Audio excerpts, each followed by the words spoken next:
At 2:28 in the morning, Henry McCabe's wife received a voicemail from his phone.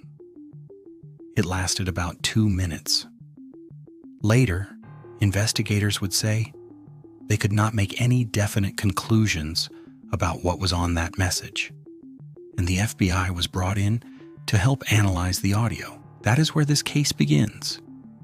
Not with a body, not with a suspect, not even with a confirmed final sighting. It begins with a piece of audio that should have made everything clearer, and somehow only made the case harder to understand. A lot of missing person cases are built on absence. A person leaves, the timeline breaks, and everything after that becomes speculation. Henry McCabe's case feels different because it gives you something solid right away. A timestamp, a voicemail, a phone, a final message from a man who would soon be gone, and instead of bringing order to the story, that message became the part no one could fully explain. That is what makes this case linger. You hear final voicemail and your mind expects a path forward.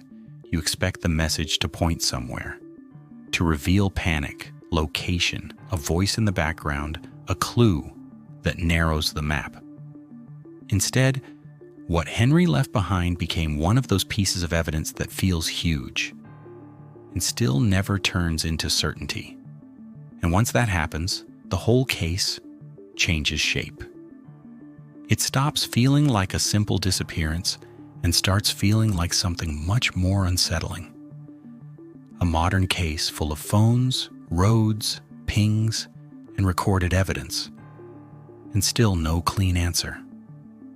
In early September of 2015, Henry McCabe, a husband and father from Mounds View, Minnesota, spent the night out while his wife Corrine was away in California. In the early hours of September 7th, Corrine received that voicemail from Henry's phone at 2:28 a.m. Police later confirmed the disturbing audio came from his cell phone, but said they could not make any definite conclusions from it. Because of how unusual it was, the FBI was asked to help examine and enhance the recording. That alone is enough to lock people into the case, because a voicemail feels intimate in a way other clues don't. It is not a grainy camera image from 50 feet away. It is not a witness trying to remember a face. It is something that came directly from the missing person's own phone at a precise time in the middle of the night. But that intimacy is also what makes the case so frustrating. Because once a recording enters a story like this, most people assume it will do something. Even if it does not solve everything, it should at least sharpen the outline. It should give the investigation more shape than less. And with Henry, that never really happened. As police and reporters tried to piece together his last movements, the timeline remained unstable. One of the important details was where Henry had actually been dropped off that night. At first, people close to the case believed one location. Later, surveillance footage suggested something different, that he may have been dropped off at a Holiday gas station instead. It sounds like a small correction, but in a case built on the final hours of a missing man, a change like that matters. One wrong assumption can throw off the whole night. Then there was the phone itself. KARE 11 reported that the last call made from Henry's phone pinged near Silver Lake Road and Mississippi Street in New Brighton. Again, that sounds like the kind of thing that should have helped. Not because it gives a final answer, but because it should narrow the possibilities. A phone ping, a gas station, a voicemail, a suburban road network. This is the kind of world people think leaves enough traces to stop a person from simply dissolving into the dark. And that is one of the strangest parts of Henry McCabe's case. It happened inside a normal modern environment, not in a remote wilderness. not in some place so isolated that losing someone feels almost inevitable. This happened in the kind of setting where people assume there will be cameras, signals, witnesses, receipts, timing, movement, a trail. And yet the more those pieces appeared, the less final the story felt. That is where the voicemail becomes heavier. Because once the timeline starts to wobble, the audio begins to feel less like a clue and more like a wound in the middle of the case. Something happened in those hours. Something happened between the message, the missing person report, the search, the shifting timeline, and the discovery that came weeks later. But none of it ever settled into the kind of sequence people can absorb and accept.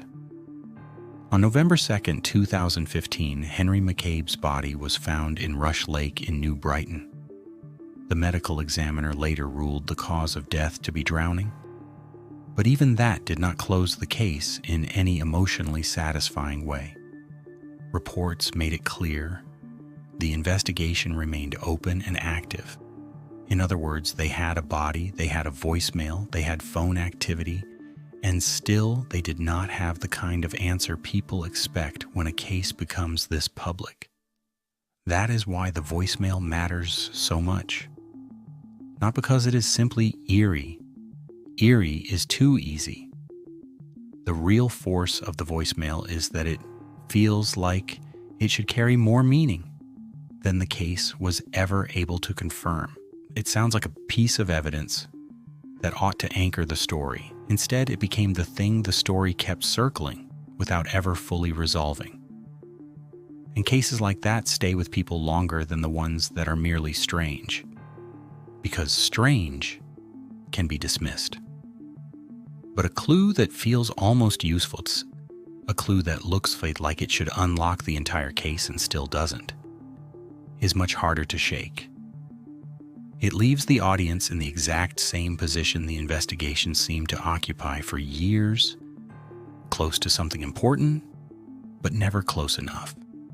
That is what makes Henry McCabe's case more than just a bizarre voicemail story. It is a case about the failure of proximity. The evidence feels close, the timeline feels close, the route feels close, the answer never arrives. And that is where the emotional core of the story really sits.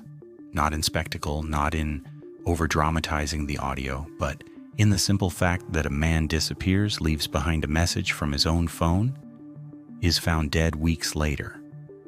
And the single most famous artifact in the entire case still does not tell the story people hoped it would. Henry McCabe's case is unforgettable for a very specific reason. It does not give you too little. It gives you just enough to make the lack of an answer feel worse. A voicemail at 2:28 a.m., a phone that keeps the final moment alive, a shifting timeline, a gas station, a last ping, a body found in Rush Lake, a drowning ruling, an investigation that stayed open. That combination is what makes the story so hard to leave behind, because the evidence never felt weak. It felt incomplete. And incomplete evidence is often more haunting than no evidence at all. No evidence leaves a blank space. This case leaves a shape that never fully locks into place. Henry left one voicemail. People listened to it again and again, hoping it would explain the night. It never really did. And that is why the case still hits so hard now. Not because the message was the answer, but because it sounded like it should have been.